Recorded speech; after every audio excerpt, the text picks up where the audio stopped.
মধ্যপ্রাচ্যের রাজনীতির মঞ্চে নীরবে কিন্তু গভীরভাবে রচিত হচ্ছে এক নতুন অধ্যায়। একসময় যাদের কাঁধে কাঁধ মিলিয়ে চলার ইতিহাস ছিল, সেই সৌদি আরব ও সংযুক্ত আরব আমিরাত আজ পরস্পরের কৌশলগত প্রতিদ্বন্দ্বী।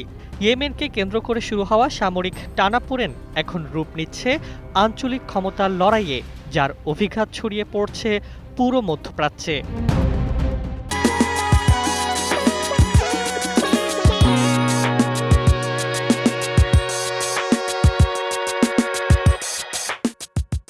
গত বছরের শেষ দিকে ইয়েমেনে আমিরাত সমর্থিত সাউদার্ন ট্রানজিশনাল কাউন্সিলের বিরুদ্ধে সৌদি বিমান হামলা শুধু একটি সামরিক বার্তা নয়, বরং আবুধাবির প্রতি রিয়াদের স্পষ্ট সতর্ক সংকেত। মুকাল্লা বন্দরে অস্ত্রবাহী জাহাজ ধ্বংস এবং হাদ্রামাউথ ও আল মাহরায় একের পর এক হামলায় আমিরাতের প্রতিনিধি শক্তিগুলো প্রায় ভেঙে পড়ে।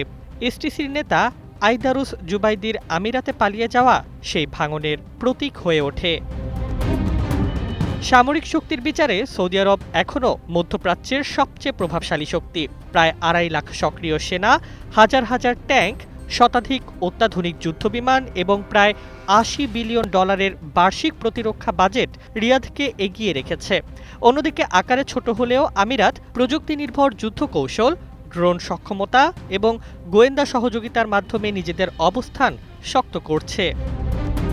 এই দ্বন্দ্ব শুধু যুদ্ধক্ষেত্রে সীমাবদ্ধ নেই, শুরু হয়েছে ভয়াবহ বয়ানের যুদ্ধ।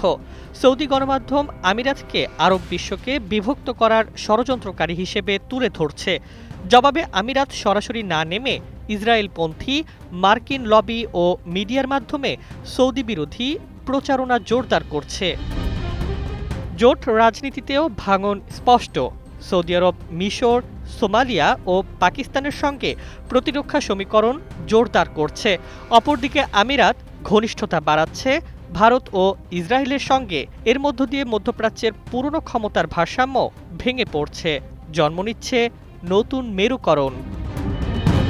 এই সংঘাতে একদিকে যুবরাজ মোহাম্মদ বিন সালমান নিজেকে আরব বিশ্বের নেতৃত্বে প্রতিষ্ঠার সুযোগ দেখছেন, অন্যদিকে আমিরাত মরিয়া হয়ে নিজেদের প্রভাব রক্ষার লড়াইয়ে নেমেছে।